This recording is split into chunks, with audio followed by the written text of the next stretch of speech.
de mon point de vue à moi. C'est la plus grosse différence entre les générations.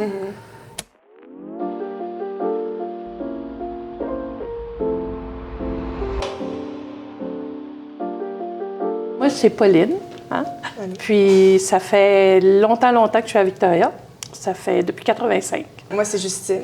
J'étais à Victoria depuis 2017, fait que c'est pas aussi longtemps, mais je viens de Montréal, j'ai grandi à Langley, proche de Vancouver, puis là, je fais ma maîtrise à UVic. Moi, j'ai 23 ans. Ouh! Seigneur! Moi, presque 24. 67. C'est... Enchantée! Ouais.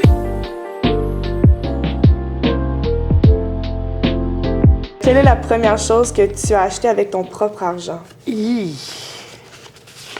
Oh!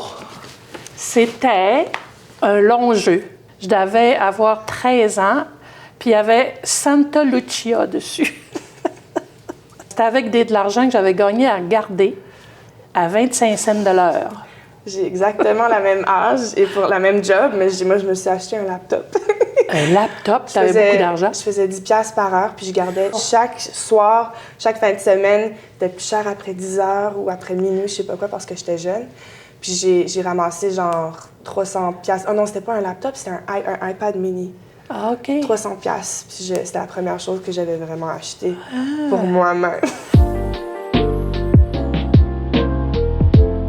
Que signifie être heureux? C'est d'être bien, d'être confortable. Surtout que le monde autour de toi soit bien puis confortable.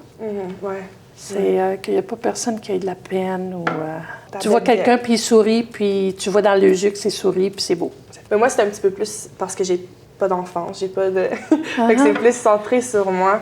C'est genre, si moi, je prends soin de moi-même, puis je me montre de l'amour comme en moi-même, c'est comme ça que j'ai trouvé que pour moi, être heureux, c'est de prendre soin de moi. Penses-tu que ça va changer quand tu vas être plus vieille? Ouais. Ou si ça reste? Mais j'espère que ça va rester. J'aime penser que je vais prendre soin de moi-même, puis de priorité. Je pense que moi, je vais être une priorité dans ma vie. Ouais. Parce que je pense que c'est ça la plus grosse... Pas la plus grosse différence, mais en tout cas, de mon point de vue à moi, c'est la plus grosse différence entre les générations. Que nous autres, si on pensait à nous autres, on était égoïstes. Bien, c'est un petit peu... C'était là. Mais je vois ça un petit peu comme dans la famille, des fois, comme on fait des choses qu'on veut pas parce que pour que les autres soient heureux. Ouais. Mais moi, je prends tellement de thérapie. Ma thérapeute, elle serait fière de moi de dire ça, mais ma génération, on parle beaucoup de deconstruction, genre on veut se connaître pour être capable de rebâtir. Wow. Alors, c'est ça que j'essaie de faire. Justine, Oui.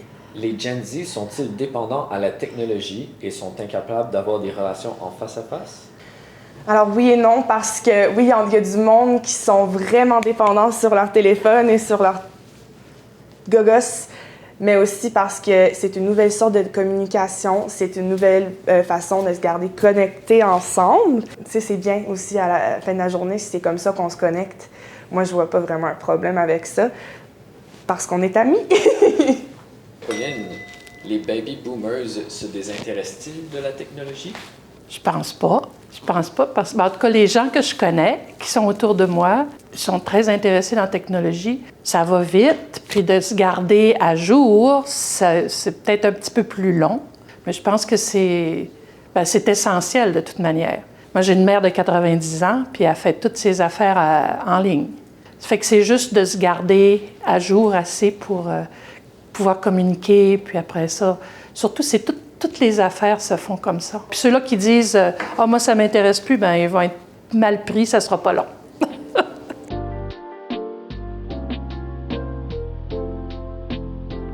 Peut-on séparer l'artiste de l'œuvre? Roland Barthes.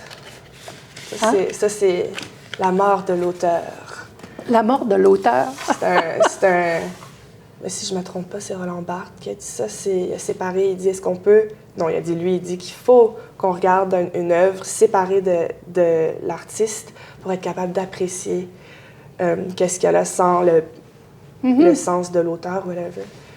Moi, je pense que non. Je pense qu'on ne peut pas séparer l'auteur de l'artiste de son art parce que c'est important de considérer... J'ai jamais pensé à ça. Moi, j'y pense tout le temps dans mes cours. C'est tellement... Ouais, on en parle. On peut-tu séparer l'artiste de l'œuvre? Faut que tu sépares la personne. C'est ça. Ouais. La personne qui a fabriqué... Parce que des fois, c'est des sans-dessins, là. Mais l'œuvre est là parce qu'ils sont comme ils sont. Dans leur environnement, dans leur contexte. Moi, je pense que c'est important de les garder ensemble. Oui, mais si tu vois l'œuvre puis que tu n'as pas de nom, mais moi, je pense à qui... Tu l'aimes ou non? Ben oui, ouais, exact, mais j'aimerais plus savoir si la personne a été genre un nazi, genre. Tu sais, comme si, comme ça, c'est vraiment, c'est vraiment grand, un big step, mais comme par exemple à UVic, on a des special collections, comme des vieux textes, whatever, puis ils ont eu un don de littérature de nazis, de la Deuxième Guerre mondiale. Puis ils se sont dit, est-ce qu'on veut mettre ça pour que tout le monde voit puis qu'ils apprécient qu'est-ce que c'est ou est-ce qu'il faut vraiment considérer d'où ça vient et de quoi... Mais t'es-tu obligé d'apprécier?